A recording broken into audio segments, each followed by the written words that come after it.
Friends, আজকে আমরা গিয়েছিলাম দমদমের তথাকথিত ফেমাস নয় এমন একটা পুজো প্যান্ডেলে। আমার প্যান্ডেলটা দেখে খুব ভালো লেগেছিল, সেজন্য ভাবলাম আপনাদের সাথে শেয়ার করি। চলুন পুজো প্যান্ডেলটি ঘুরে দেখা যাক। এটি হলো মন্দিরের এন্ট্রি পয়েন্ট। ঢুকতেই দেখলাম অনেকগুলো গাছের ছাল বাকল কেটে নিয়ে এসে এখানে জড়ো করা হয়েছে। এরপরেই দেখলাম দেয়ালে একটি বিলুপ্ত জীবের ছবি আঁকা আছে, যেটার মূর্তি সামনে বানানো হয়েছে। তাছাড়াও দেয়ালে অনেক বিলুপ্ত জীব অথবা বিলুপ্ত প্রাণীকে জীবাশ্ম আকারে প্রকাশ করা হয়েছে।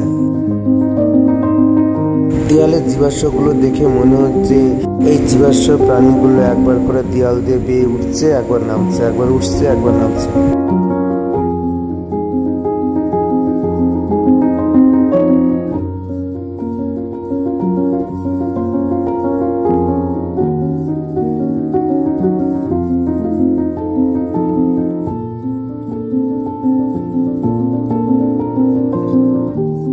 এই জীবের স্ট্রাকচারকে দেখলে প্রথমে সবাই মনে করতে পারে কুকুর, কিন্তু এটা আদতেও কুকুর না, এটা হলো নেকড়ে।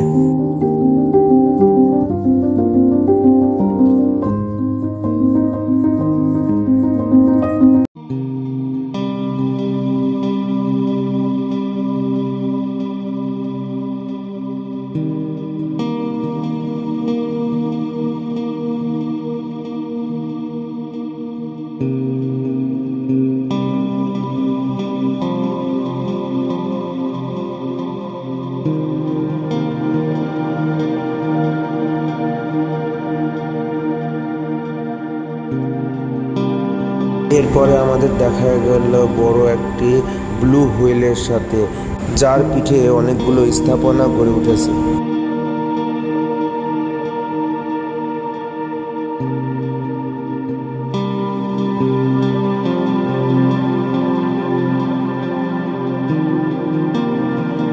এরপরে আমরা দেখলাম কচ্ছপ অর্থাৎ টার্টাইল এবং গন্ডারকে দেখে মনে হচ্ছিল এর পেটের ভেতরে একটি পুরো শহর এঁটে গিয়েছে।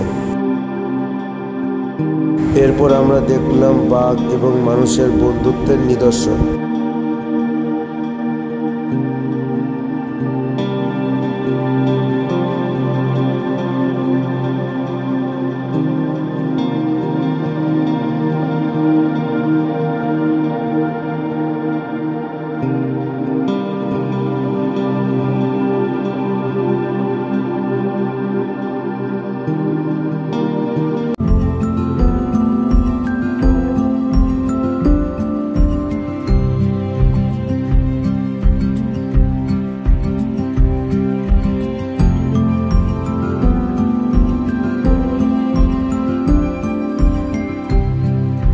এখানকার মাটির উপরে এবং সিলিংয়ের ছাদে পুরোটাই খড়ের কাজ রয়েছে।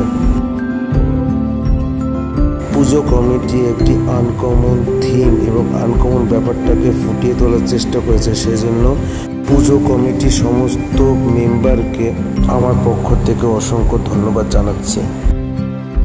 এই পূজা প্যান্ডেলের লোকেশনটা হলো দমদম ক্ষুদিরাম কলোনি সর্বজনীন দুর্গোৎসব কমিটি, আর পূজার থিম হলো বিলুপ্তি। পুরো ভিডিওটি দেখার জন্য আপনাদেরকে অসংখ্য ধন্যবাদ।